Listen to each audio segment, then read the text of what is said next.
Cineverm. Hello, welcome to Cineverm, a weekly podcast discussing films in and out of the cinema. My name is Anthony Renteria. And I am David. And this week on episode 38, we're discussing The Mitchells vs. the Machines, written by Jeff Rowe and Michael Rionda, and directed by Michael Rionda. And here's the synopsis. A quirky, dysfunctional family road trip is upended when they find themselves in the middle of the robot apocalypse and suddenly become humanity's unlikeliest last hope. All right, so this film, as everyone has mentioned, I'm sure, is produced by Phil Lord and Chris Miller, I think is their names. The same production duo that did, like Spider-Verse and the Lego Movie, two of my all-time favorite animated films. And I think, just to start with our initial impressions, my initial impression of this film was that it was absolutely gorgeous visually. Yeah. If this could be the future of CGI animation, then there is a bright light at the end of the tunnel, because I'm so tired of I feel like DreamWorks specifically kind of chases Pixar and Disney a lot, and I like how Pixar has its own aesthetic, Disney has its own aesthetic, and now Sony Animation feels like, with this film and with the Spider-Verse film before it, I feel like I can tell that these are both from the same animation studio, which they are, and I just find it so beautiful that they're so distinct in their own styles, but I can still tell that they're cut from the same cloth. But what were your initial impressions of The Mitchells versus the Machines? Yeah, I mean, I agree with you. It looks really good. I liked I especially like the color palette of this movie for some reason. It's neon pinks and green blues and it's like neon colors, and I really liked it. They even make a joke about it, I think, in the movie, that it looks like a Journey album cover. And it is, it does kind of those colors. Color palette is extremely pleasing to me. So yeah, that was probably the highlight of the movie to me, is just how it looked. And then the mixing of the 2D and 3D animation was really nice. Sometimes they throw a 2D kind of looking explosion in the background, which was cool. I'm not talking about the random sketches and stuff that they throw in. I mean kind of the more hidden stuff in it, where it's random 2D effects. I noticed their eyes especially were an interesting, a weird, they made their pupils a weird kind of uneven circle, and it really stood out. I don't know the style, whoever was in charge of that, just the style of this animation was really interesting. And yeah, I agree with you. I hope that animated movies look like this in the future, because it is really nice. It's what I like from this, and that I feel like Spider-Verse did as well, is there's this because when you work in CGI, and I just, especially 3D animation, I feel like there has been, before these two films, a tendency to go for a perfected 3D model, where how you were saying, the eyes, they're never fully circular. They have blobs, or they're kind of squarish, or the edges don't really make sense. And I found it even extending to the animation, where the Spider-Verse animation I loved, because it almost had this stop motion kind of it was playing out of sync of the 24 frames. In this film, what I found interesting was the animation was very there was a nice human sloppiness to it. I was rewatching some clips before we started recording, and every time a character is doing something with their hands, it's their hands kind of fumble. I was seeing a scene where the main character, I think her name's Katie, she's just putting her hand in her jacket because she's upset, and she misses her jacket pocket twice, and then her hand goes into her jacket, and I was like, man, that's such a specific small little detail of you would never think to do that, but I'm whoever animated that scene specifically was oh, like sometimes you just miss your fucking jacket pocket. Yeah. But it made it like all feel like this grounded reality, and I felt like every character had like little notes of animation that I normally don't see. Like everything's always perfectly smooth and lifelike, where this had the like common mistakes of reality in the Mm-hmm. animation. But so I think that is our agreed upon. We're on the same page. That's good. Yeah, positives. What did you think about the plot and the story of this film? God, okay. I have a lot to say, but I'll try to Yeah.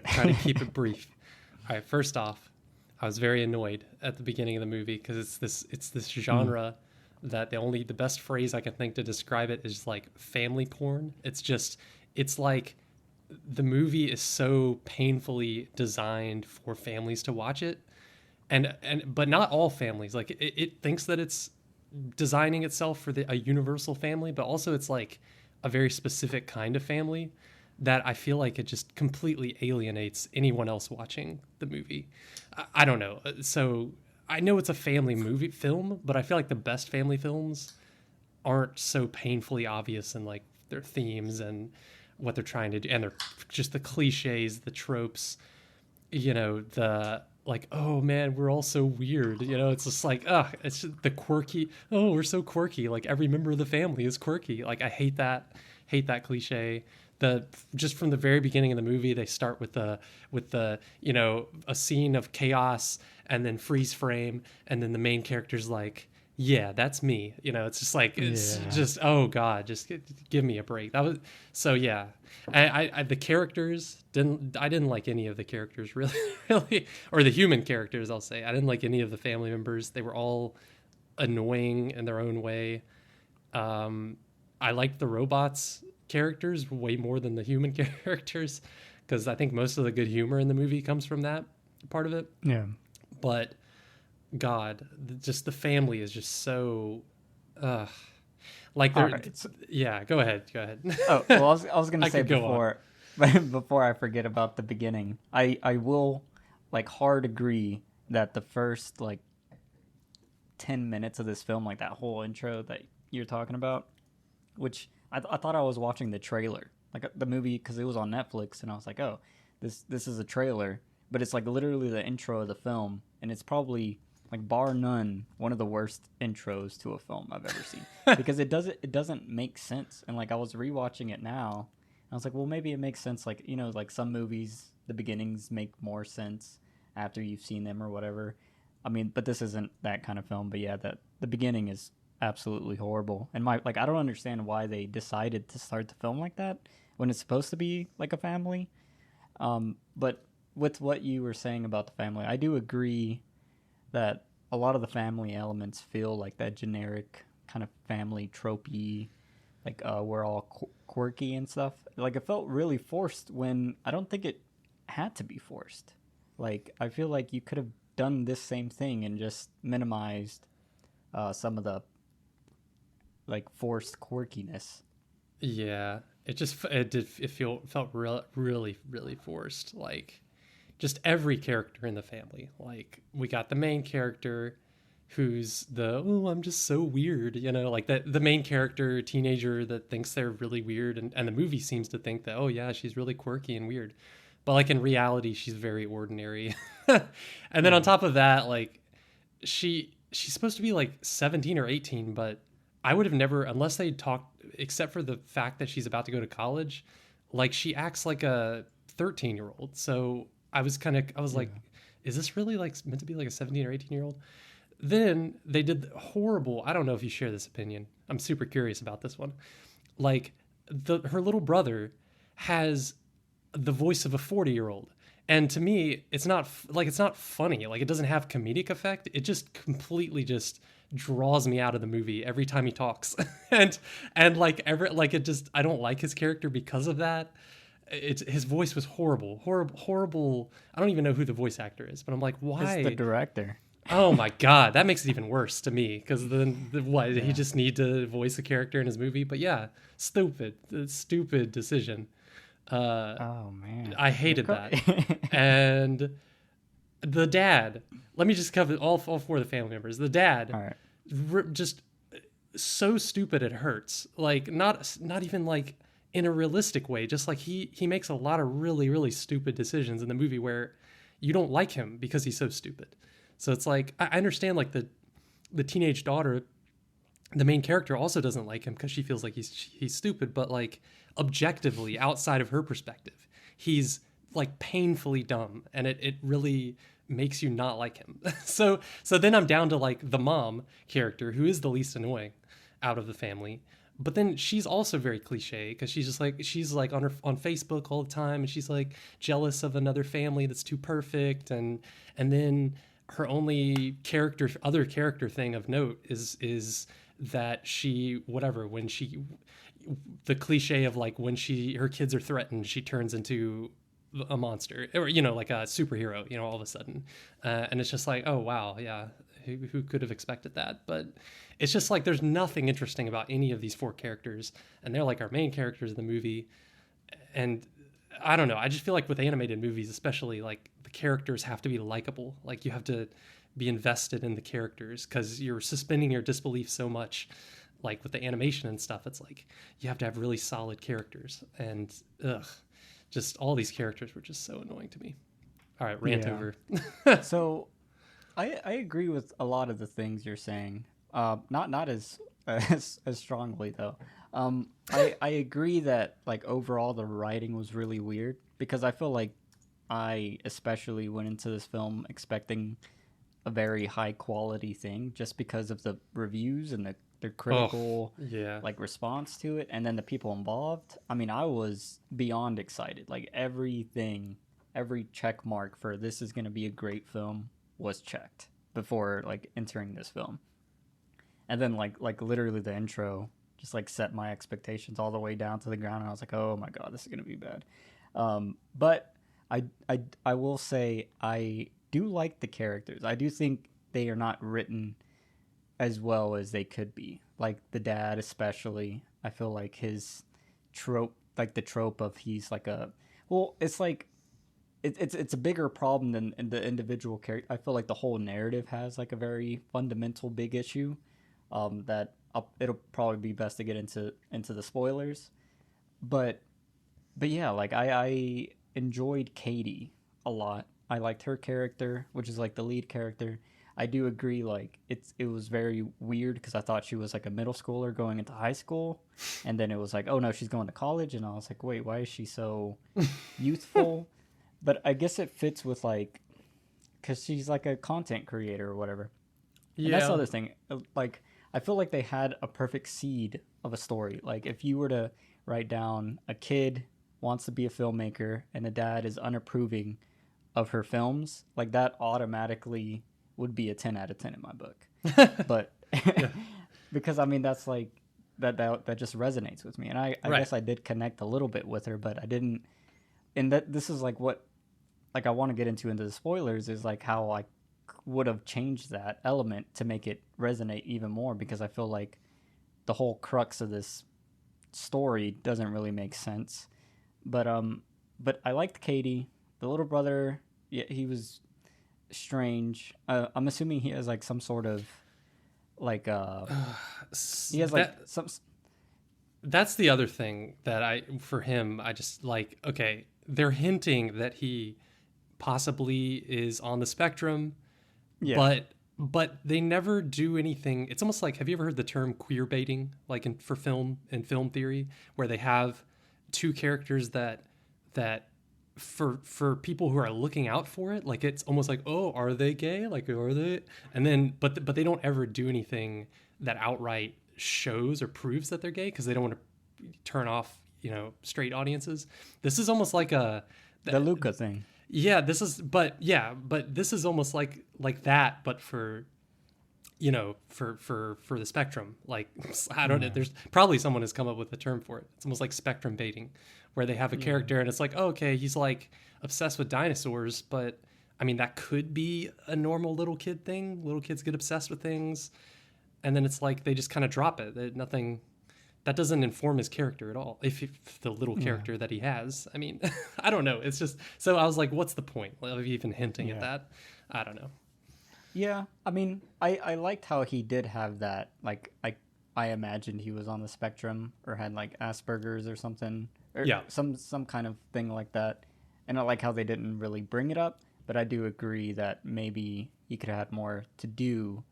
The main issue I had with his character, and I guess overall with the whole narrative, was the joke per minute kind of speed that it was running at. Like every third or fourth line had to be some sort of joke, and they didn't land for it. It reminded me, I don't know if anyone has seen the Lego movie, and then like one of the preceding films was like a Lego Batman movie, which wasn't produced by Phil Lord or Chris Miller or whatever, and it wasn't written by them, and you could tell it was just like a cash grab for the studio, and it was just like it had a good concept, good core, but then it was just so filled with jokes to where it kind of like it like just rubbed me the wrong way. And I feel like this film kind of has that element, like with the little brother always like running through like windows or doors to run away from like a girl he has a crush on.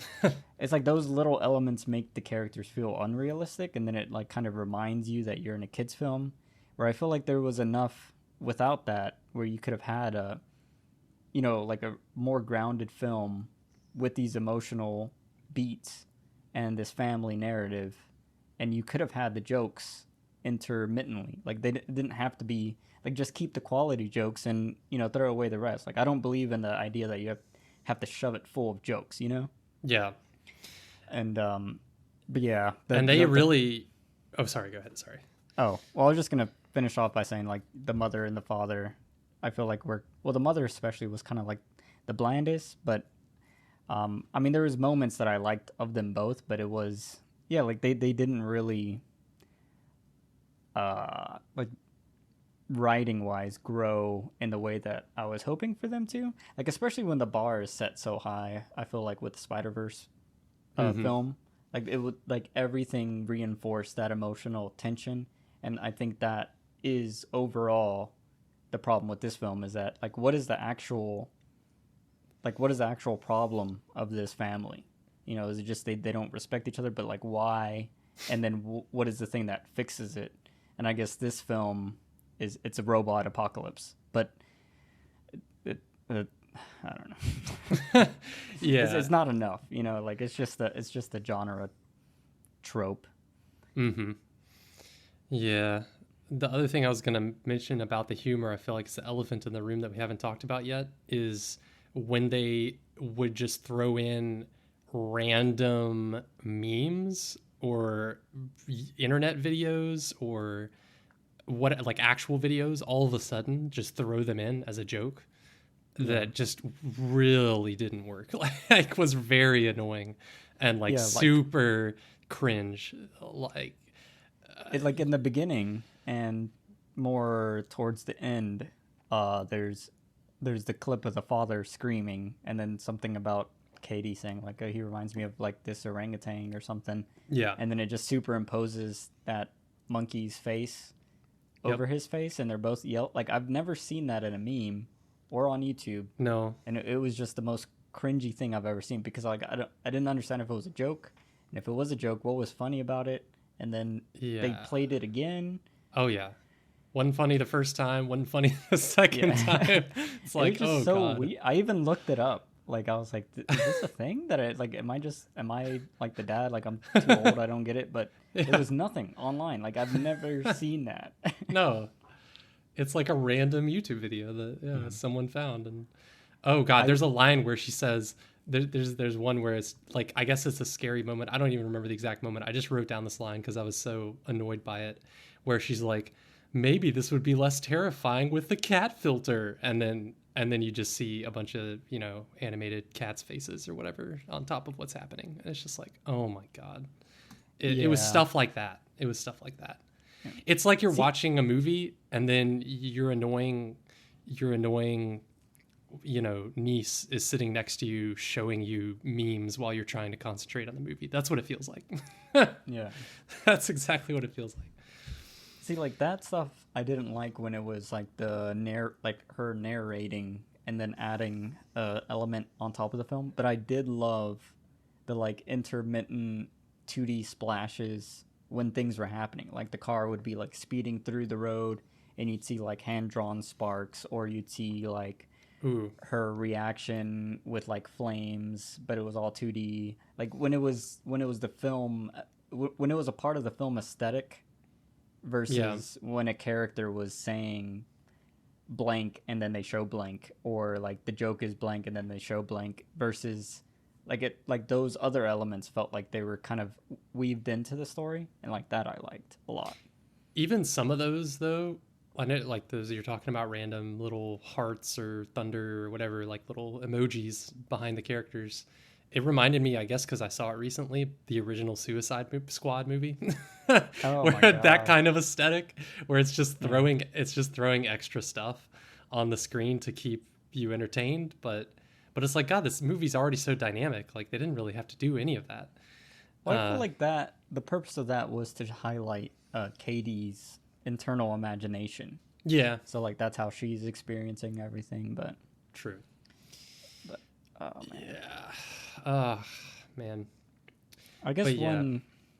one last thing I want to say for the review that I really liked was I really liked the music. There was this theme song that played like two or three times that kind of played like towards the end when there's like the obvious like climax that fails, and then Katie's like crying or whatever, and it I don't know. There's just that theme that I really like. Huh.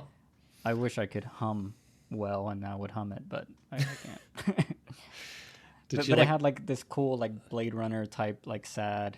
Well, not Blade Runner. It reminded me of like M83. If anyone's heard that band, Yeah. like shoegaze type, like doo doo doo. Oh yeah. I think I know what you're talking about. Yeah. Yeah.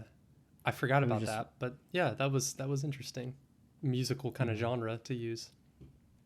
Did you find it hard to pay attention during the film? Like I guess one other last thing would be like the editing that when I watched this movie, I felt like I wasn't focused enough because of like texting and distractions and stuff like that, which is hilarious considering what the subject matter of the film is. Yeah. Um, but did you feel any of that, or was it just me being distracted? Uh, maybe a little bit. Maybe it was just like because it's one of those movies that's it's almost too much. Like it's almost Like a overload. overstimulating, so your brain just kind of shuts down. And yeah, maybe I didn't feel it as strongly as you, but I get what you're saying. It was like it was so the movie was so fast paced that Yeah. sometimes it was a little hard to keep up, I guess, with what was going on. All right. Well, what is your final overall statement that you'd leave with people and your review score? Oh God, I feel like the only like I'm trying to think who would enjoy this movie, and I mean apparently a lot of people enjoy this movie, but or Yeah. critics at least. But I don't know. I feel like this is seriously. It felt like a movie for like little kids, and that's it. And then parents who are take. I was like, who is this movie for? And I was like, well, it's. I mean, it's for little kids. They would find it visually entertaining. But then obviously it's for parents too, because little kids are not going to get anything out of like the themes or the emotions or anything of this movie. So I guess it is just a very typical family movie because it's designed for little kids and for their parents that are watching it. And I guess for teenagers who are reluctantly dragged along, but I don't even think most teenagers would like this movie. So I don't know. Yeah. Or like would love this movie. So yeah. Uh it's honestly it just feels like a very like kind of typical kind of surprisingly lazy like family movie.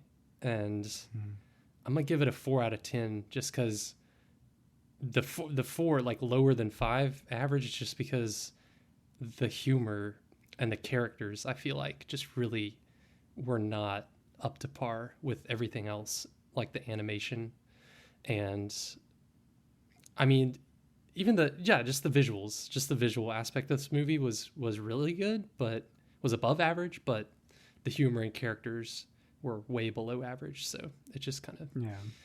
tilts it over to a 4 out of 10. All right. Well, my final overall statement, I think I'm a lot warmer on this film than you.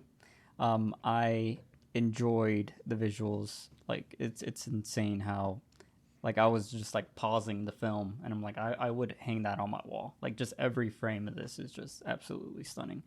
Um, and then I did resonate a little bit with Katie. I liked her character. I liked some of the some of the beats were nice. I do feel like it was not as well written as it could have been, but I had a good time. And there was this one big moment that just made me laugh like out loud for a long time, way longer than it probably made anyone else laugh. Or maybe that's what the critics liked. Like that and and I don't know, the overall core, I feel like there was something, but that it kind of faltered because of what it chose to do with like the robot sequences and all that stuff. But I would give it a 7 out of 10. I think it was a good film. Like I feel like it had a couple issues, but I think overall I really enjoyed it. All right. All right. So that concludes our review portion of the Mitchells versus the Machines. If you don't want to be spoiled, you can pause the podcast now. And while you do that, don't forget to subscribe and leave a review or comment on what you thought about the film or our takes on it. And you can also follow us on Facebook, Instagram, Twitter, or email us at cineverm@yahoo.com. And you can check out our snazzy website at cineverm.com.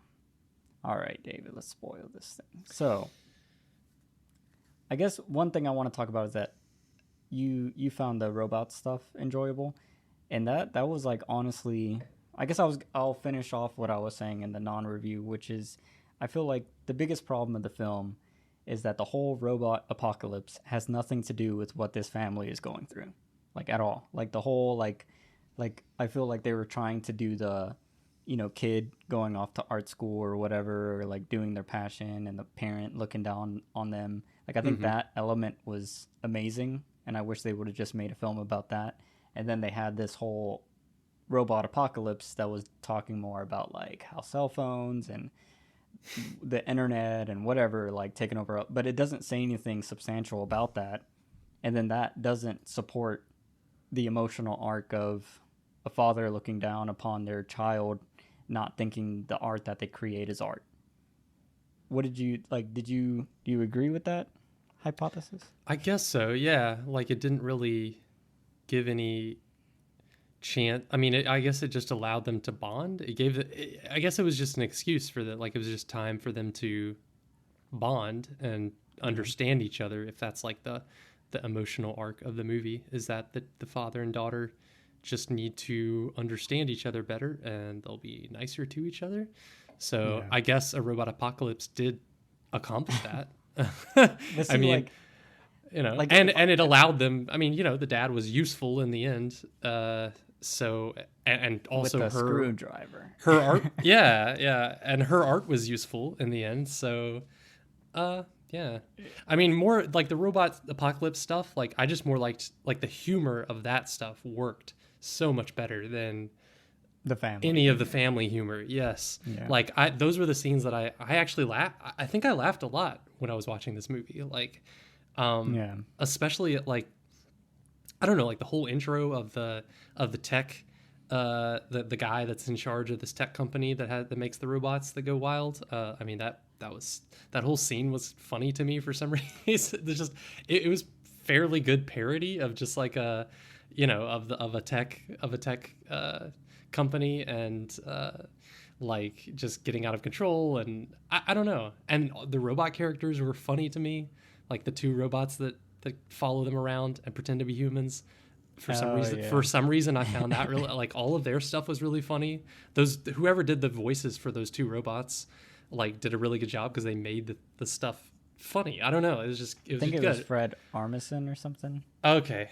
Yeah, just robots trying to be humans, and also just when it first starts and they're trying to coax the humans into the pods, like that's all that stuff was funny to me. Like it's just like they're just trying to like play up the pods, and they're saying like, "Wow, I wish I could live in there," It's like come on in. I don't know. It was funny to me because it's so sinister in reality, but they made it funny. So yeah, all that stuff was really. Oh, and then there's a scene where there's like a mock in-flight, instructional video, and I thought that whole thing was really funny Oh and yeah, really well made, where the robots are just talking about how stupid humans are and how yeah. they've prepared this flight for them to leave Earth permanently so that Earth can be better.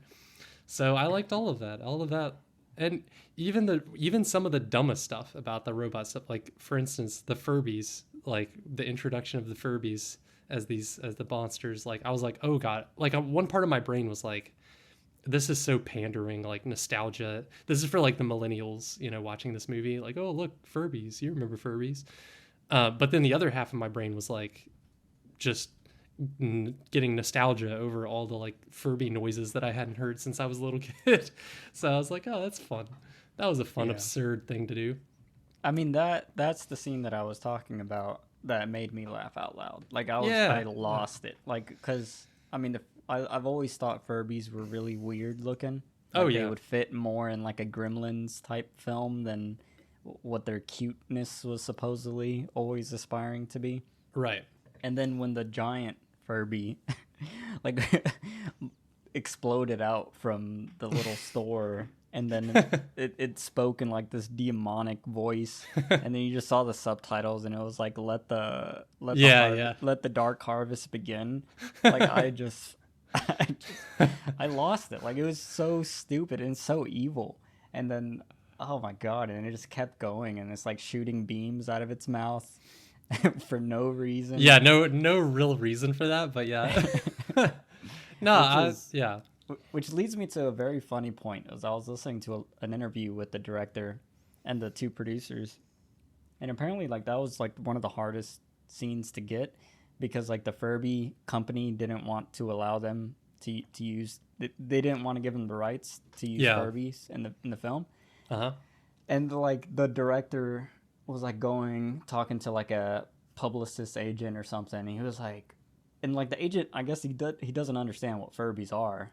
And then he's like, why is it shooting beams? And it's like, oh yeah, there was like this one line for like this exclusive like model that had like, like little sparks and stuff. And then the guy was like, oh, okay, that's fine. And then he was like, yeah, like it was just every meeting they'd be like, well, what is he going to say right here? It's like, oh, nothing. And then like they had to add the subtitles like after or something. But it's just, I'm sure like the Furby people watched it and they're like, oh my fucking God, what have we done? Yeah, but it's just giving them publicity. I mean, yeah. Yeah, like I don't think anyone's taking it serious. Like Furbies Come on are now. evil Yeah. because Hey, everyone's microwaves everyone's toasters. always thought that kind of, like, come on. Like I had a friend when I was little that seriously was trying to convince us that Furbies were Russian spies and that the Russians had planted cameras and recording devices inside Furbies and they were all spying on us. Oh my No, God! I always thought that was funny. But yeah. But yes, that scene I loved. But I guess back to I felt like all the robot stuff didn't have any of the warmth that I would have wanted. Like I did, like there's that scene where the father's watching all his like old family videos of him and his daughter and all that. Like I connected a little bit with it. Like it was very generic and cheesy, but Oof, I don't know. yeah. Like there was something there that I feel like if you could have drawn that out further, and like that's what I would have loved this film to be is if the father was like his whole nature whatever crap, and then the daughter's making these like YouTube films that are all like inspired by real cinema. Like in the beginning, it shows like she has like all these actual like old school like cinema films. Like she's a true fan of cinema. She just constantly creates these like parodies with the dog and her little brother and all that. What I would Yeah. have done, which I think would have strengthened that narrative, is like what if the dad is a film buff himself, and like that's how she has all those movies is because he loves like Citizen Kane or whatever the crap, like all those golden age films.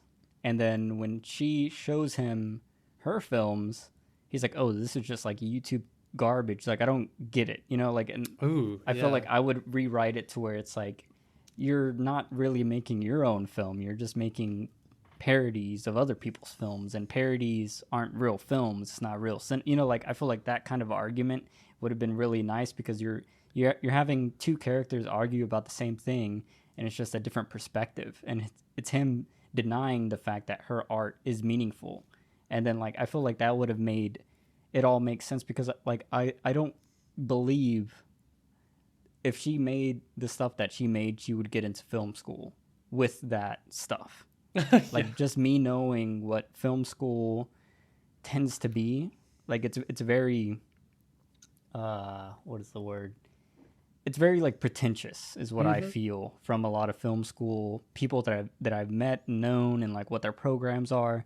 It's very focused on achieving whatever quality they deem as good. And I feel like that could have been another element. Like she could have not got approved because she's more in this YouTube lane, which is more like parodying and like heightened visuals and intense editing. And then it's like her character is like dealing with that reality that maybe no one perceives her art as real art. And I think that would have been a much more interesting conversation, and it would have, anchored that and then tied it all and then had the conflict make sense, versus him just, I don't know, being outdoorsy, changing tires, driving stick shift. Like I don't know. It was just so, it was so thin. Yeah.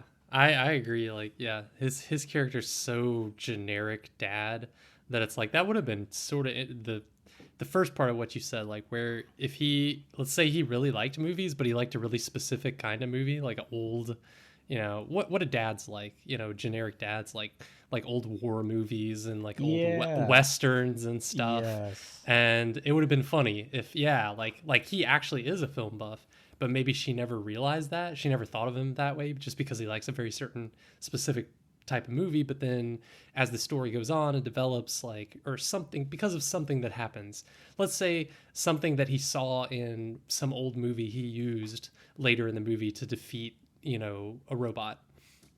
I don't know, like just through circumstances, like she grew to understand that they're actually more similar than she thinks. Like that would have been kind of cool, and would have been more specific and like less generic.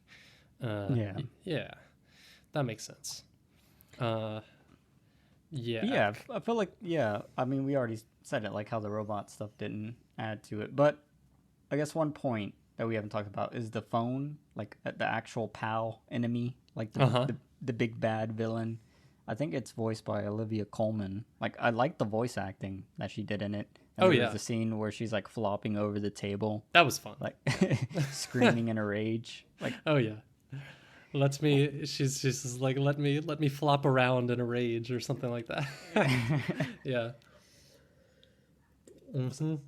Yeah, I really liked all that stuff, but I still don't think even like her villain character added anything to their family dynamic, which I guess that's my, it's weird for it to be in an animated film, because I feel like an animation, like I was listening to the director, they worked on this for like 6 years. What the heck? So I just imagine, like, how do you not have your emotional core down to a point, like I feel like that's why most Disney films and like Pixar, like maybe they're wavering in quality, but there's no denying what the core element of the film is about, like whether that's good or not.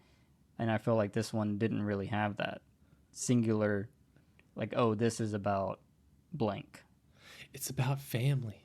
It's about family. It's about understanding your moronic dad. And understanding that he has a screwdriver, or not. Yeah. And I don't even know, what does he have? There's like a Phillips no slip grip, whatever. Yeah, number 3, whatever. And you know what, you should appreciate him because he has that all the time. Doesn't matter that he acts like a baby when he's interacting with computers or anything else. He's useful.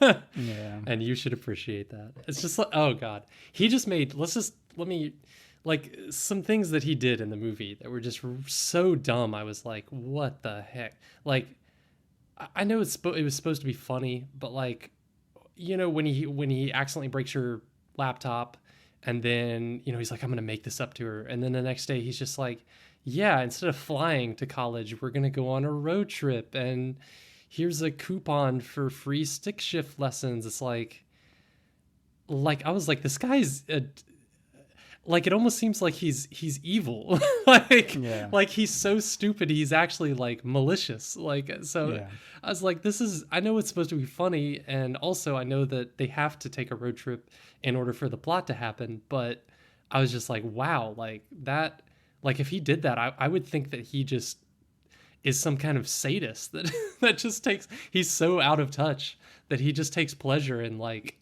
making his daughter suffer. Like, I don't know, it was really weird. He was too stupid.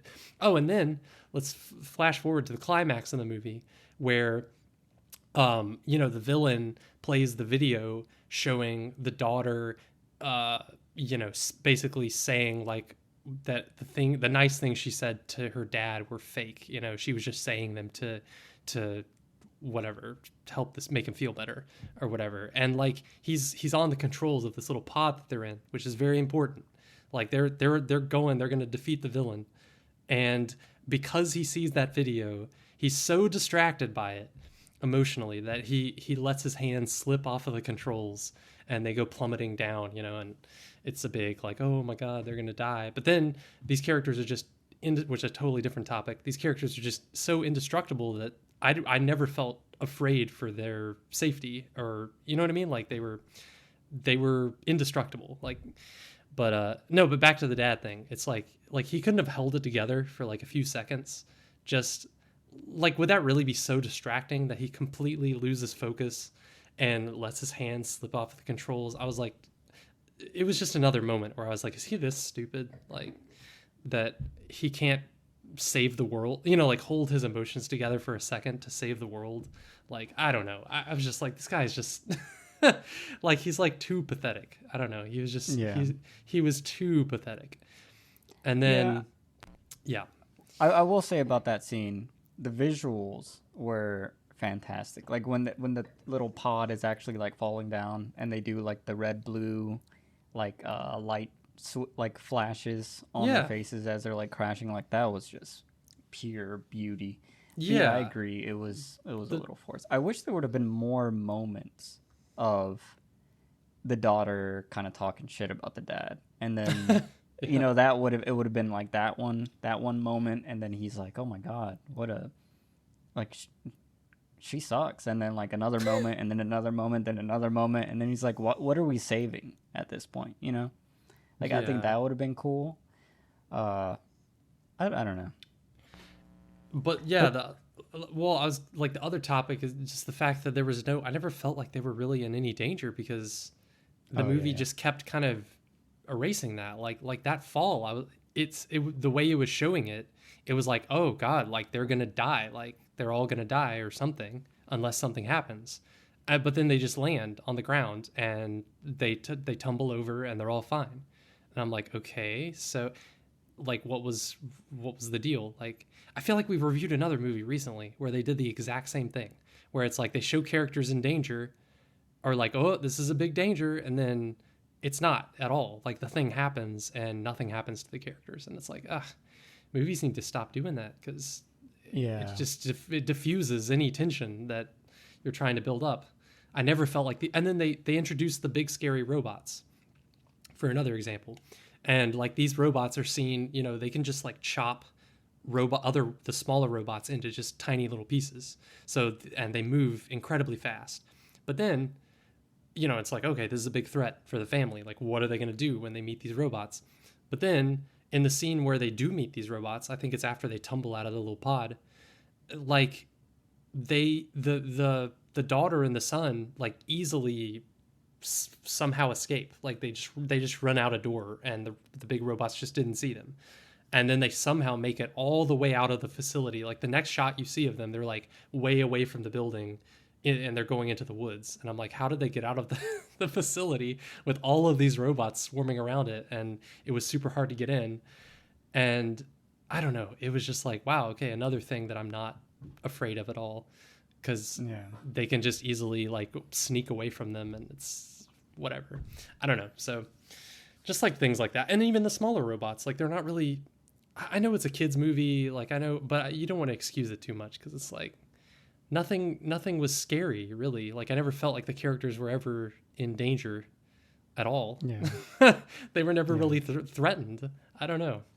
So that's really annoying when that happens. Yeah.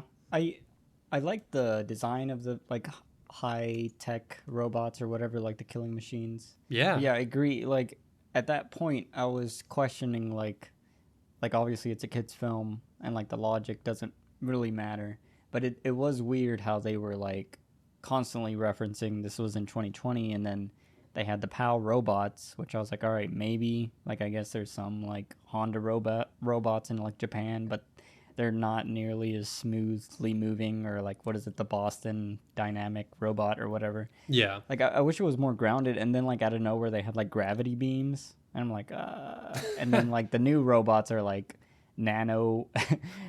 I guess it was like some form of nanotechnology where they could like form and unform and like just travel through the air in like little bits. Was it supposed to be that the first generation of robots like create and the PAL phone? Did they? I mean, they created those greater robots, I guess, in secret. I don't know. It's one of those things you don't think too hard about because it doesn't make much sense that they were creating all these things secretly in this big company. Yeah, and see, like that's the the whole robot thing to me, it's the biggest problem of the film because it was like the initiation of this problem was that the PAL phone, which I guess is one singular OS or AI, and she gets tossed away because there's this new robot. But I'm thinking like, well, do they all have their individual AIs? But they all seem like kind of like hive-minded or some shit. So I'm like, wouldn't you just build that up on top of the other previous AI? Like you never really start code from scratch. You know, like I'm sure like the next version of Android isn't just going like, all right, we're starting from scratch. Yeah, just delete all the previous builds of Android. So like I don't understand why that AI was so emotional. And then like she would have known, and like when you do a keynote, you know, like I'm sure everyone that worked on that keynote would know what the tech dude was gonna say. So it's like, how did you not know that he was building these robots that probably took like a 3 to 5 year build period? And didn't she have a line where she even says like I don't know, the guy was like, how did you know, or something, and she was like, because you typed it out on my face, like you typed out the plans for the new. Yeah. So like she would have known in advance, yeah, but then she acts surprised when he throws her away. Yeah, that is a little weird. But then she saw, but even though she's surprised in the moment, she somehow had time to be building all those, you know, this whole plan and everything. So speaking about the keynote, one of the visual gags I liked was one of the robots throws like a hot dog or something in his mouth, and he just like swallows it, like he just chokes it down. Yeah. I do remember laughing at that. Yeah. I was like, what the fuck? Like that's the thing I did like about. I like the visual gags where it was like a physical humor, like when things were so extremely overtly violent. That it was like, wow, this isn't a kid's film. Like even like the mother, like I was rewatching her go into like mom rage, which again is kind of like a dumb idea, but it was not. It was visually pleasing when she's like slaughtering all these robots, and then like they add robot blood. And she's just eviscerating them. Like there was one where she like stabs, and then she just like twists his like neck off, and then like blood splatters as she's like doing the twisting motion, and then the kid's in the pod and blood spraying onto him even though she's like 1,000 feet away midair. And then she's just like, I don't know, I really like that visually. Like the physicality of it I liked. I wish more of the humor, like I wish you could just cut out all the bad jokes and just leave in the visual gags. Like, because I even think like the Furby thing is it's more of a visual gag than it is like a joke, a written joke. Yeah, you're right. I mean, like all that's, I didn't even notice the robot blood, but now that you mention it, it's like, that's funny. Dude, if you see it again, you're like, oh wow, this is like legit. Just like it looks like a scene from Kill Bill, like the way her like face is animated, and then the blood just like pouring and gushing everywhere. Like she cuts one's head off, and it just like sprays robot blood all over her face, and I'm like, what the fuck is going on? But yeah, like I like that, and then like also the facial reactions of like a lot of the characters I really like. So like there's like a moment where Katie's like sad or whatever, or no, the dad's like what is it fucking called when you're snoring? Yeah, it's the dad's snoring in the back, and then she's like, "Oh, I hope I don't sound like that." And then she laughs, and then she like makes a snoring sound, and then her face like contorts to this unrealistic reaction. Like it reminded me of like the close-ups of like SpongeBob back in the day, where it would be an extreme close-up of SpongeBob's face, and then all of a sudden SpongeBob is like you can see the fibers of his sponginess. Like I really like that kind of like old school Cartoon Network, like subversive, almost scary kind of like shock humor. Yeah. I wish they would have done that more, but there was a few scenes of that where it was just unrealistic that I like. Gosh, yeah, I mean there's nothing visual. Okay, well, there is some things to criticize, but it's like, yeah, I mean obviously that was like that was the strongest point of this movie. If you watched it on mute, it might be less annoying. Just to watch it, just be like, whoa, look at those visuals.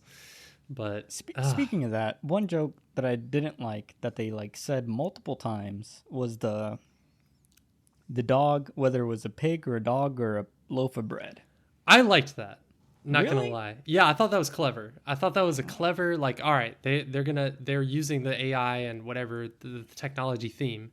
So I was like, that's actually fun that they did that. That the dog, just completely just tricked out the AI, didn't understand. Its pattern recognition program just didn't understand that was a dog, and so I thought that was kind of funny, like to have that be the fatal flaw of the robots. I don't know, I thought it was funny because it's like just based in reality enough that it's funny. Like that is a big thing for when you're whatever, like AI 101 is like the pattern recognition aspect of AI, and you have to train it, and so if you haven't trained it enough, like it's gonna get very confused. It's about what it's looking at. So I thought that was funny. I just don't get the loaf of bread. Yeah, like, that's just for absurd. I get the pig one. Like I get like what is it with like Chihuahuas or something? There's something like I've seen it with other. I don't know. Is that like a real thing that some people compare pugs to like loaf of breads? I don't know. I don't know. But yeah. It's just for the absurd. Yeah. The absurd aspect of it, but I did like how the dog's eyes were never like in sync. Yeah, it's always whatever the opposite of cross-eyed is. What did you think about like the random insertions of like really preachy like opinions about tech companies? Like there were 2 or 3 times where like the character just randomly says like something like, oh yeah, maybe we shouldn't have put all this power in the hands of a monopolistic tech company and blah blah blah blah blah, and they're just rant for a second, and then there's like a long pause, and then they go on with whatever's happening in the scene, and it's like, oh my god, roll my eyes at this movie telling me like trying to give me like an opinion or something, or like a moment of thought. It's just like, shut the fuck up. Like I just hate that they put that in there. It's just don't do that. And like, did Toy Story ever like stop to like give some kind of moral joke about, I don't even know, what would Toy Story give a joke about? Big toy, big toy companies. But it's just, I hated that. I was like, what a bad, it felt like one of those things that just, why would they put this in the movie? Like those random memes. It's just like no one in the whole process thought, let's just cut this out. Like this is not necessary for this movie. But I don't know. Like that, I feel like they just forced that in because they're like, oh well, it's a robot apocalypse, so we have to talk about computers and AI Yeah, and yeah. tech, but it didn't Why? yeah, like it didn't make any sense because it's not adding anything to the overall narrative, or Yeah, it's this not isn't. criticizing it enough. It's just like you can't just have 3 lines. It's like the same thing with Annette, where they had that musical moment where it's like the the women coming out about Oh yeah, yeah. what's his face abusing them. Like you can't Right, just have that and that's it. Like you can't right. claim your film is about that and you just have like Exactly. a 3 minute thing that you wrote in like 10 minutes, and now you think you're like adding Clever. to the Yeah. story of that. Mm-hmm. And Yeah, it's just really stupid. It's a really stupid thing when they do that. that's why I wish like they would have just cut all the robot stuff. Like I But agree the there was some no funny the part. yeah, but the robots. That's the whole. What else would they have done? Like, what kind of movie are I you imagining where it would just be the I'm family? imagining it was just a road trip to college, and it was Okay. them dealing with they can't get over the fact that she's leaving to go to college, and specifically the father. And like this is something I just thought of that you brought up earlier when you said that the dad's kind of like a douchebag, and like that's Yeah. in reality, I think that's so perfect because like all parents are self-centered douchebags. Like if you really think about it, like a parent, all like I'm sure there's exceptions to good parents, but most parents they're more concerned with the perception that you have of them or what others have of them in regards to you. So like a Yeah. father is like, well, I'm not a good enough father because I haven't taught him these things that I find valuable. Versus you looking at your child as like an independent individual with their own interests. Like every parent is like stuck in this trap of like I have to impose, well, not impose, but like I have to instill these truths into my child because without them they are not valuable. So for him Yeah. it's like this outdoorsy whatever, like my kid's just never going to survive in the wild, which would never happen in any reality. But it's like that idea of, and like I feel like almost all parents have this. Like every time a parent's like, well, you need to make sure you like save your money because like even that simple statement of a parent telling you advice is a very self-centered idea. It's like, why you're telling me advice that applies to you, not advice that applies to me. Therefore, you're not really thinking about me. You're thinking about yourself, and you're masking that by saying it's about me, but it's actually about you. Yeah. And I feel Well, like I if guess you it's just because it's like a common. Like it wasn't bad that they had. I mean, it's kind of cliche, but it's also true. So it does happen. So I guess it wasn't that bad that they had that in the movie. But yeah. yeah. No, I'm saying like I wish that could be what the film is about. Is that you have Oh, okay. two individuals, the daughter wanting to be her own free spirit, and then the father just nonstop wanting to instill his values onto her. And it's like that's the problem that all parents and kids have until at some point parents or like at some point your parents just kind of don't give a fuck about what you do. Like they'll judge Yeah. you and they'll Yeah. talk shit or whatever and say something, but there's like no more responsibility because you're a full grown adult. At Yeah. that point all they can be is like, well, I told you not to talk to what's her face and now look at you. But it's not that talking down phase that I feel like this relationship's in. And I feel like if you were to just extend this relationship throughout the whole road trip, and it just be a road trip to go to college, and then the father just not being able to like let her go because he's like, well, I haven't raised her enough and like haven't taught her enough, and then she's gonna leave, and then I'm not gonna have another opportunity. Like I don't I know. I feel like think that would be really emotional. that would have been good, but the problem is that it seems like with animated movies, it's kind of like you have to have some kind of Bombastic. fantastical, bombastic, yeah, big visual element to it, or else they haven't tried that very often. Like I can't think of like an animated movie where it's just very grounded and like a one of these Disney or Pixar or whatever animated movies. It's just that like it always has to have something else, like something fantasy, something Yeah. big. I just feel like that they would feel. I feel like the the studio would feel like that would be like a really big risk just to have a like to have an animated movie that's just very just that's there's nothing weird there's nothing supernatural or like weird or anything going on. It's just a family on a road trip. Yeah. I But mean, in at that reality, point, that would make a better movie, but or more yeah. interesting for adults, I guess. But yeah, it's like I Well, don't I know think if it they're would ever going to be make those kind of movies. it would be interesting with her and like this is where I think they had the perfect core to pull this off is that she makes these weird YouTube parody films. Like what if the whole road trip you're seeing the reality with the father trying to connect with her and then at the same time she's making this epic road trip film. Maybe Oh, it's that like a yeah, like maybe it could be apocalyptic and it's like everyone's dead. Maybe it is robots in her mind and then she's filming these little fake sequences like that are kind of like interludes of each segment of their trip. And then that's where you can have like the crazy, colorful, bombastic stuff. And then the reality is she's making all these parodies because she can't deal with reality. And then the father can't deal with her parodies, but it's because he can't deal with the reality of who she is. Like, oh my god, dude, I can literally start imagining like the scenes and how they would play out.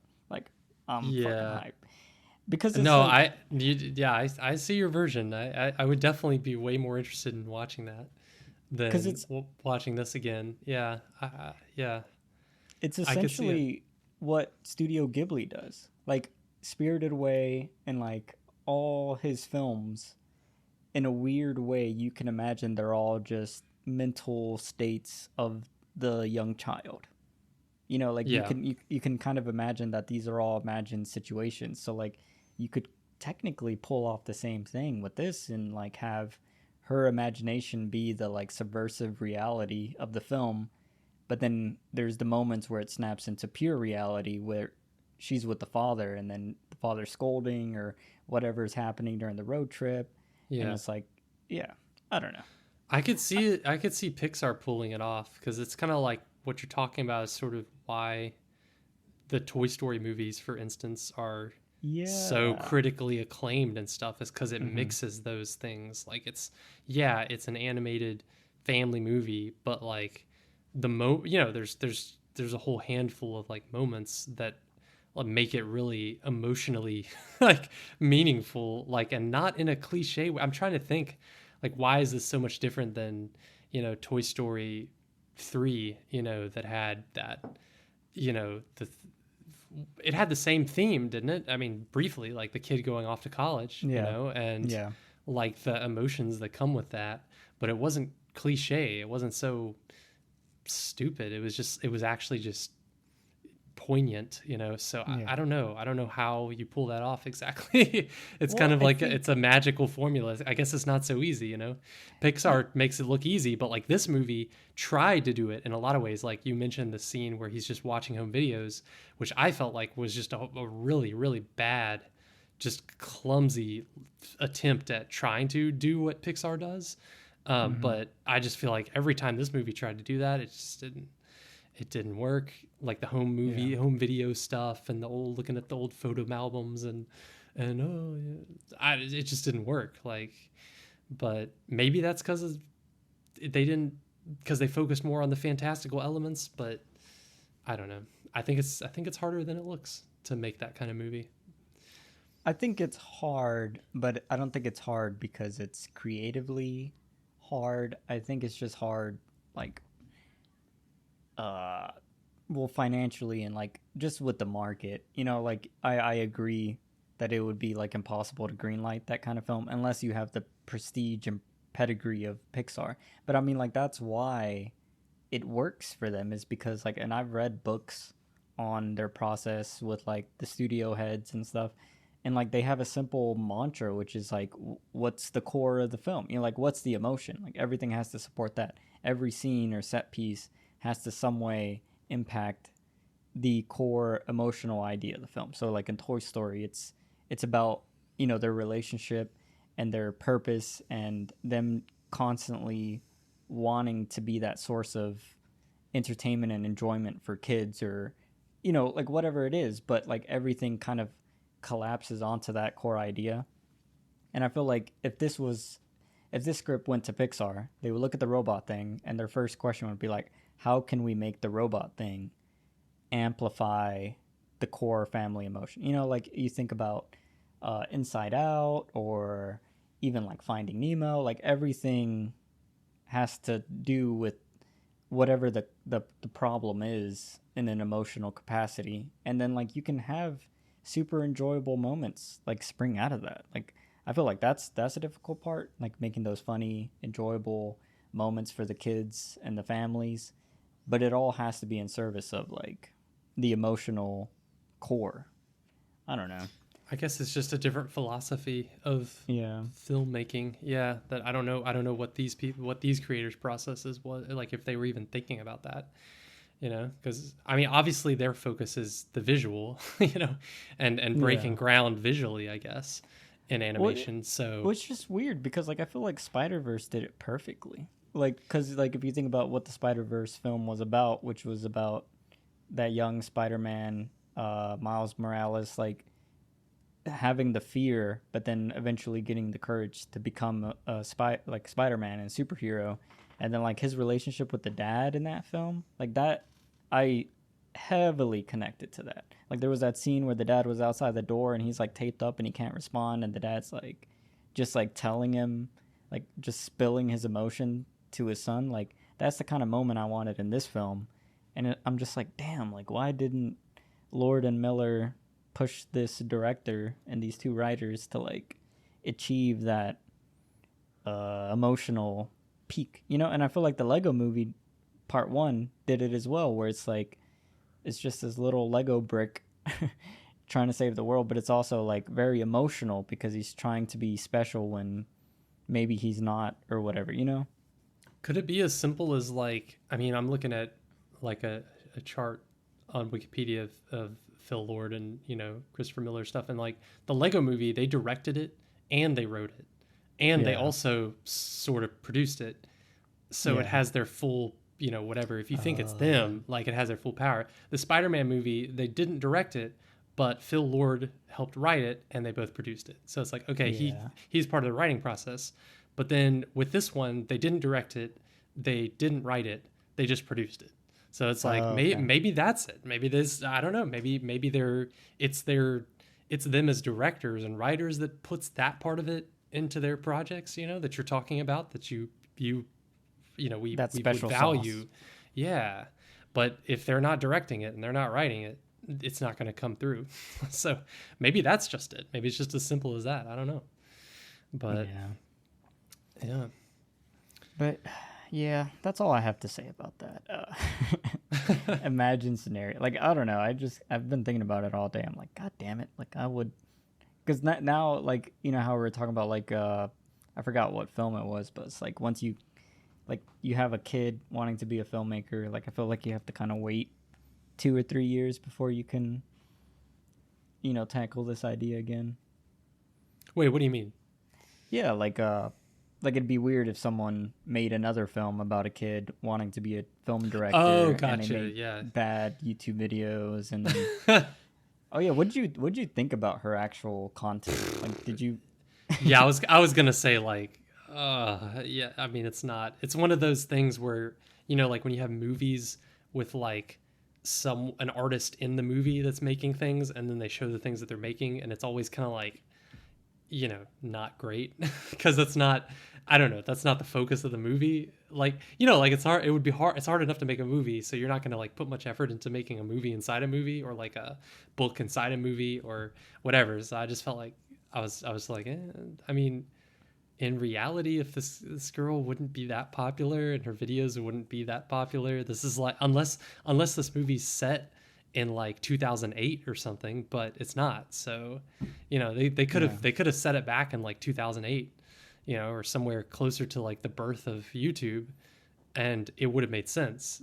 But then they wouldn't have all this fancy technology to make part of the plot. So yeah, I wasn't too impressed. I was also thinking like, you're like, how did she get into film school exactly? But yeah. And that's what I'm saying. What if, oh my God. All right, my version of the story. They have the big emotional road trip. They make up, the father and daughter. They're best friends. They get to the school. And then the whole time, the father has lied. And he's like, you didn't get accepted. Uh, ooh, yeah. Ooh, And yeah. then it's Yeah, he's like like he hiding it gave and her then a fake form. And then, like, yeah. I don't know what, like, he didn't even have a plan. He was like, I didn't know what to do. Oh my Because god. you're like, I thought you would just leave if I told you, and I was hoping through this road trip, we could connect enough, and then maybe I could convince you to do something else, like do another passion, do another job, and yeah, Yeah.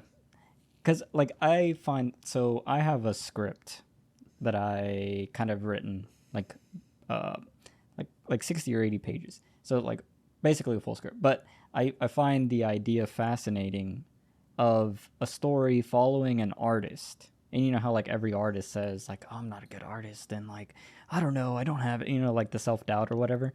But then I've always wondered, like, wouldn't it be so interesting to follow an artist that is actually objectively bad?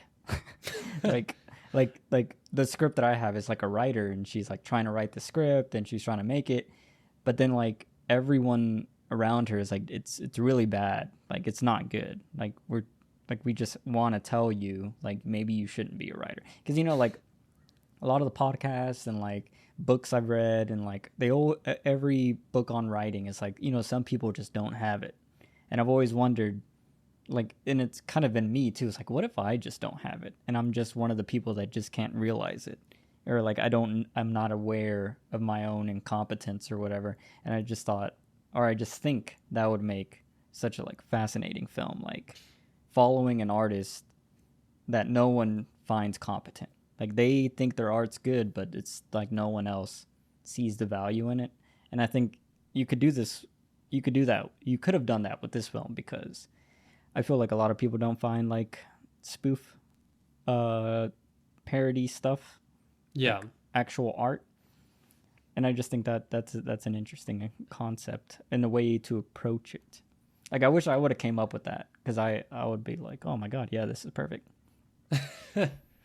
Inside, have you ever seen Inside Llewyn Davis? I know you hate when people do this about ideas and then someone's like, "Oh Yeah, yeah, that yeah, I've sounds seen like it. this." Yeah, I don't know. I haven't seen that in a while, but I remember that having that feeling a little bit. It's like, yeah, it is. That does make a good. It makes a good like. It's just an interesting character study, like following someone who just everyone just rejects as yeah, an artist, they're but they're missing really something. trying. They're like trying their Yeah, best, but they're giving their all, but it's just not working. Yeah. Oh man. because But you then I'm never like, see. how would you make that like this kind of movie like that? I don't know. I guess my imagination's a little limited when it comes to like animated movies like this. It's because they've been so limited. I mean, ever since Toy Story came out, it's like there's so I feel like there's a lot of I guess I agree with you. Like there's a lot of potential Yeah, to explore with these animated movies, but every year, obviously, because they're making the money, is they're gonna be the this kind of movie, just the standard family themed, over the top. You got to have your adult jokes and you got to have your kid jokes and just yeah, one of the movies, and they're just gonna keep pumping them out. And that's also something else I want to talk about is like the critical reception also doesn't help because like just like why is that a thing, do you think? Like why are family slash animated movies always just so overly hyped by critics? Like hmm.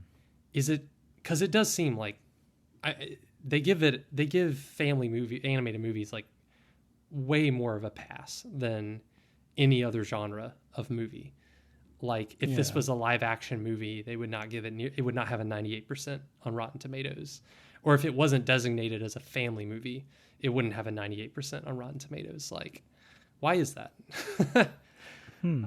I guess it's just maybe it's I don't know. I think it's like the emotional, the the way that most family oriented films hit certain emotional beats, and maybe a lot of these like you maybe you would have to look at the like the statistics of the age, like the gender and the age range, and like the yeah. like if they have family. Like I feel like Yeah. each of those kind of categories, like maybe the perspectives of these critics, like maybe there's more family, like critics with families, and maybe that's what's like kind of subverting the results to where it's like I have a family, I watch this with my family, and like maybe you had a nice moment where you and your kid or kids or yeah whatever just had that connection. Like I don't know. Yeah. It Like is. let me just for kicks. Let me just read you like a couple of these Rotten Tomatoes reviews. It's like would you ever in your life like write this about this particular movie? Like it's the kind of movie you immediately want to watch again and again. Would you agree? Mm, Maybe you would agree for the visual aspects? I don't know. yeah, I mean I would watch again, but I don't know about again and again and Yeah, again. it's just like really like this movie, or what about this one? Like whether it's tears of joy or tears of sadness, Mitchell versus the Machines will have you shedding a few of either or both. It's like what like who was shedding tears Yeah.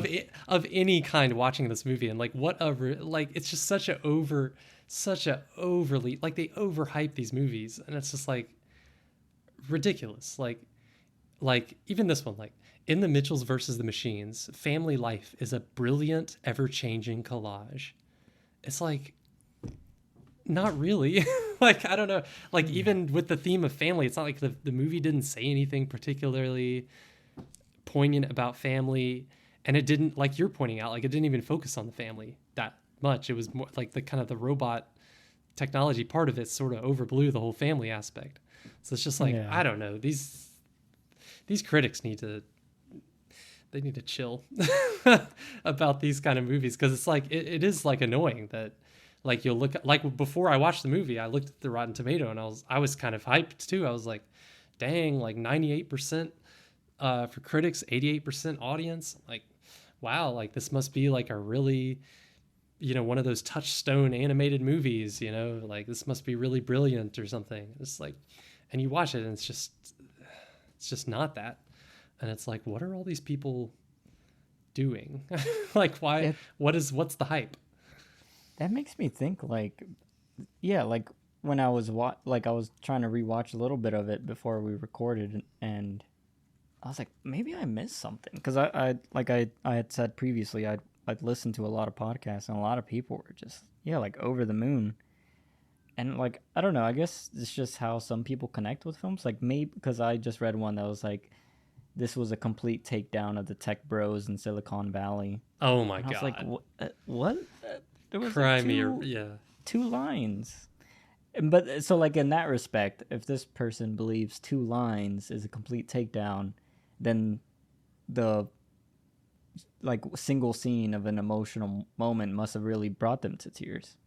I don't know. It's weird. I guess like people just it's like with the pig film, like I feel like everyone all the critics were super over the moon with that. And I thought it was a great film, but I mean people thought it was like, 9 or 10s, and it's interesting though. I don't know if it's just this like moment like because people are going back to theaters and more and so they're it's just like it's like when you're a little kid and you've never seen a movie every movie is amazing, so it's like Oh maybe it's yeah. it's just that like people are just starving for anything. but Yeah. but then I mean critics don't have any excuse because they're constantly watching movies, so you would think like They'd be I more don't know. calloused, if anything. Yeah. I feel like I do. Like the more movies I watch, it's kind of like The the harder it I feel is. like the Yeah. lower my ratings go to, yeah, the harder it is to like impress me or like make me feel something or anything. It's just cuz you're just watching a bunch of movies. So I don't know. I don't know what it is, but I just think it's really weird that it's that happens, especially with the critics.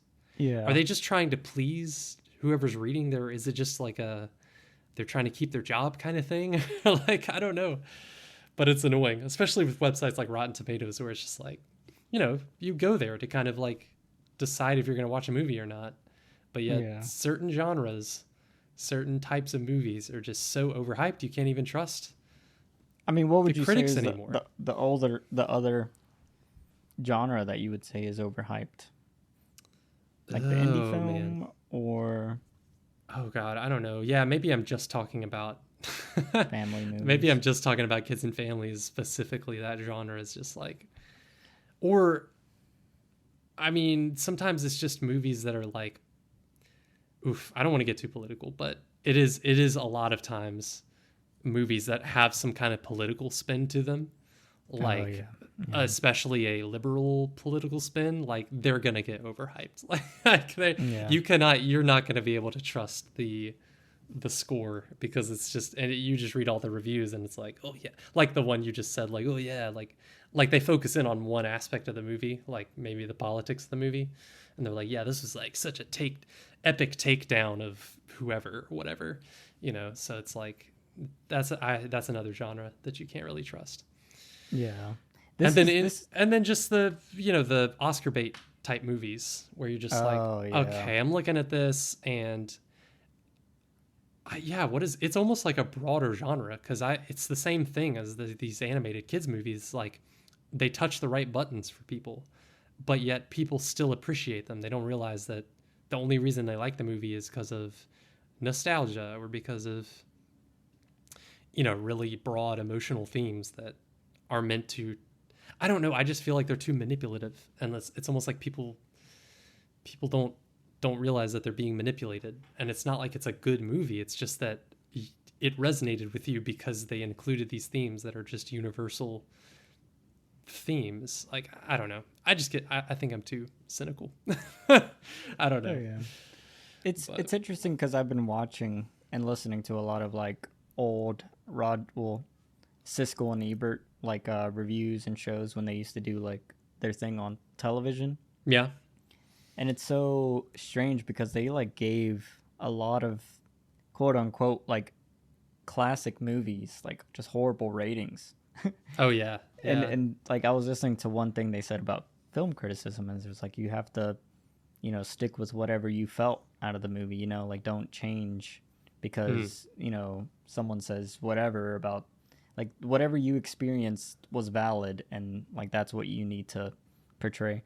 And then like even back then he would talk about that a lot of critics, even at that time, he was like they have like this hive mind mentality, and like once a film comes out and gets good reviews at, let's say, like cons, Yeah. and like 20 critics say it's like a masterpiece, and then like every other critic just has to kind of follow suit. So like maybe that's what's happening, because I know like film studios, they purposely give certain like critics, like I know Oh they yeah. they try to find like what critics would enjoy the film most, or like they look at their track record, Mm-hmm. and it's like, oh well, this guy gave Spider-Verse a 10 out of 10, let's send them the Mitchells and the Machines, and then that Right. person gives it a 9 out of 10, and then like now that you have 10 9 out of 10s, the narrative has been built. And I feel like that Mm-hmm. happens especially at like film festivals. Like if you open at a film festival and you don't get a 10-minute standing ovation, it's like you're dead in the water. But if you get like a 15-minute standing ovation, it could be hot garbage, and then everyone's like, "Oh, but they got a 15-minute standing ovation." And like, "Oh, well the New York Times critic said blah blah blah." Like I feel like there is like a subconscious thing that happens when you're talking Yeah, about films. that is why it is probably a better practice to not look at any, to look at as little as possible before you watch a movie. I Yeah. agree with that. But then on the other hand, there's some movies that I watch and I enjoy. I'll give a recent example, like Black Widow. I remember, like I when I watched it, I enjoyed it. I think I gave it a 6 out of 10 in our review. But I've been watching like some breakdowns of it, like longer breakdowns of the movie. And sometimes the movie, like the more you learn about it, the less you like it. Like I don't know, like even my original feeling, I'm like, oh okay, that was just a, like I don't know, like I feel emotionally manipulated by the movie, and then afterwards I think about it, and I'm like, yeah, That but that was dumb, like that was yeah. stupid, and they were just manipulating me, and that makes me like the movie less because I feel like I don't know. I feel like they were lying or something. Yeah. Like, yeah. So I don't know. I guess everyone's different with their personality or whatever they appreciate about a movie. Everyone That is. It makes me yeah. wonder if there's even an objective way to. I've been thinking about that recently. Just like, is there even an objective way to grade a movie? Because it is so subjective. Like how we appreciate a movie. Yeah. What I we would value. think yeah, I would think no. Because even like this is like a deeper conversation, but I feel like even cuz like I've always thought about this. Like I remember like this happened to me a lot in high school cuz I would hang out with like the emo crowd. Uh and they, like there would be this weird like challenge.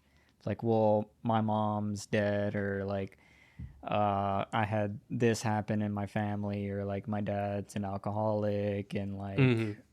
it's like this what is it like pain competition, it's like who has the There's a worst life. phrase, yeah, Yeah, similar like in politics, like oppression yeah, Olympics kind of thing. yeah. And it's like and then in my mind every time I would think about that and get into those situations because I'd be out there smoking like skipping class. And I'm like, man, this is stupid. Like, this is just pure stupidity. And then, like, I would think about it, like, what's weird is, like, I could have a parent, like, let's say my mother, and then she passes. And then some other person could have a dog, and that dog passes. And, like, I feel like biologically, depending on our attachment to either things, we could be experiencing the exact same amount of pain. But then Yeah, if someone were to be like, my dog passed, I need to take off work for a week, some employers would be like, oh, what? It's a fucking dog. It's like there's no care or like perspective on it. So it's like I mean that's like a really specific thing, but I'm just imagining on a broader scale. It's like does that since we perceive pain differently, could the same be said for enjoyment and like maybe yeah, hearing that one line of like maybe we shouldn't have gave all our rights to this social media company conglomerate or whatever, maybe that one line is just insanely impactful for that one person that's just like holy yeah. fuck they took him down, take him down. Like I don't know, maybe that's true because like I don't know, I just feel like if you were to go into someone's brain, like even this conversation, I'm probably feeling an entirely different range of emotions than you're feeling, and then it's like, well, I don't know. It's Yeah. it's fucking weird. I feel like the best you can do, like as a critic, film critic, let's say, like the best you can really do is just make it really clear to people what your biases are, I guess, or like what you really value in a movie, Yeah, and then giving a rating. And then, people who have your similar values your ratings will be accurate, to them.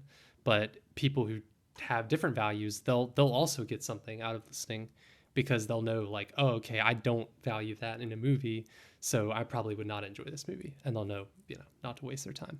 So yeah, yeah, there's you can still, yeah, it's not all is lost. we haven't yeah, we haven't deconstructed ourselves out of usefulness. Like there's still a man, value to criticism for sure. yeah. And then once we get to like 80 reviews, we can apply for Rotten Tomatoes, and then we can influence the rating. Hell yeah. You can see our Yeah. rotten reviews. Oh my god. All right. Was there any other major things? Honestly, I don't think there was. Like No. I have notes, but I'm just like, you know what? I think we've summed up this movie well enough. Unless there's more you want. Let's see here. Just trying to see. Do, do. Um, yeah, I think that's it. There was that interesting the father with his cabin. Like I guess he built this cabin that he lived in with the Oh mother yeah, before they had the daughter. Is that what happened? And then when they had the yeah. daughter, he had to sell the cabin because I guess I he was was gonna. Yeah, he was that that was. he was like off the grid type Yeah, dude. he Oh, was kind of okay. a hipster, sort of off the grid kind of guy. But that was one of Mm. the parts of the movie I was like that I think got the closest to what they were trying to get that Pixar feeling, at least for me when I was watching it, was the fact that he kept the little carved moose like all those years was kind of like really, it was kind of sad to me though. Like it Yeah. almost, to me, I was almost like, oh, that's kind of really like tragic, because maybe he wanted that lifestyle. Like, I don't know. But yeah, And that see, was like the closest thing that got to that emotion.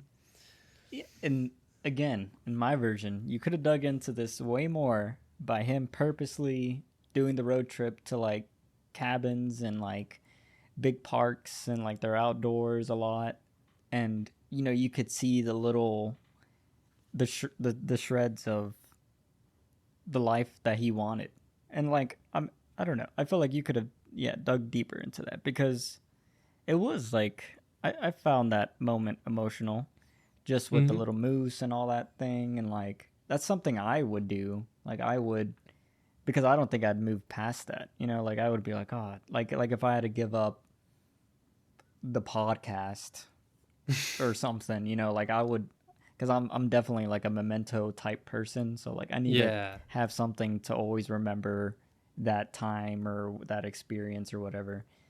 And I don't know, it's interesting because I listened to a podcast about this parent who really connected with the film, and he was like, yeah, I remember when I had my kid, I was in Atlanta, and then like I had the kid, and I was like, well, I can't raise a kid in Atlanta because Atlanta's trash. So then he like moved to some other state, but I was like, oh yeah, like, but it's weird because he was like, I had to sacrifice and like I had to give up all these things and I changed my life and changed who I am.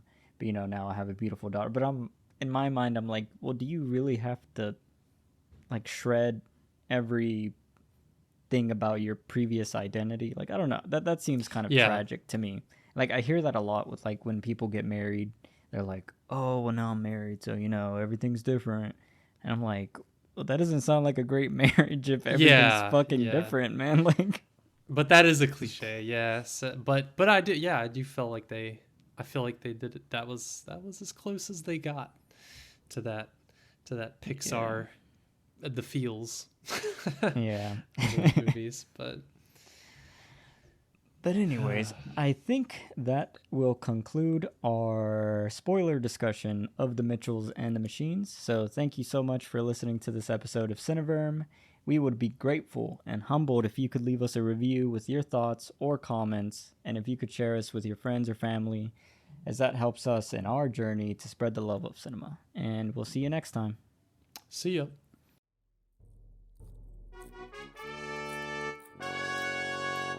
Cineverm.